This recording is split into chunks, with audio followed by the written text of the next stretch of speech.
চাঁপাইনবাবগঞ্জে বিএনপির দুই গ্রুপের সংঘর্ষের ঘটনায় চিকিৎসাধীন অবস্থায় মিলন ও আলম নামে দুই ভাইয়ের মৃত্যুর ঘটনা ঘটেছে। আজ বুধবার রাত 11টার দিকে বিষয়টি নিশ্চিত করেছেন নাচল থানার ওসি মনিরুল ইসলাম। নিহতরা হলেন চাঁপাইনবাবগঞ্জের নাচল উপজেলার মৃত নওশাদের ছেলে মিলন ও আলম। ওসি মনিরুল ইসলাম জানান, রাত 8টার দিকে রাজশাহী মেডিকেলে চিকিৎসাধীন অবস্থায় মিলন নামে একজন মারা যান এবং রাত 10টার দিকে তার ছোট ভাই আলমও মারা যান। তারা দুজনই বিএনপি নেতা আব্দুস সালাম তুহিনের অনুসারী হিসেবে পরিচিত। এই বিষয়ে নিহতের পরিবার থানায় অবস্থান করছে এবং মামলা দায়েরের প্রস্তুতি চলছে। এছাড়া আগামীকাল ময়নাতদন্ত শেষে দুই ভাইয়ের মরদেহ পরিবারের কাছে ফেরত দেওয়া হবে।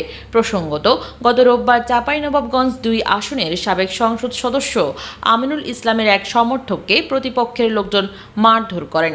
ওই ঘটনার প্রতিশোধ নিতে আমিনুল ইসলামের সমর্থকরা মঙ্গলবার সকালে বিএনপি নেতা আব্দুস সালাম তুহিনের সমর্থকদের ওপর হামলার চেষ্টা করলে সংঘর্ষ শুরু হয়। এতে অন্তত 14 জন আহত হন। তাদের মধ্যে অন্তত 6 জনকে উন্নত চিকিৎসার জন্য রাজশাহী মেডিকেল কলেজ হাসপাতালে পাঠানো হয়েছে। এর মধ্যে মিলন ও আলম নামের দুই ভাই চিকিৎসাধীন অবস্থায় মারা গেছেন। Desk report, Chapai journal, Chapainawabganj.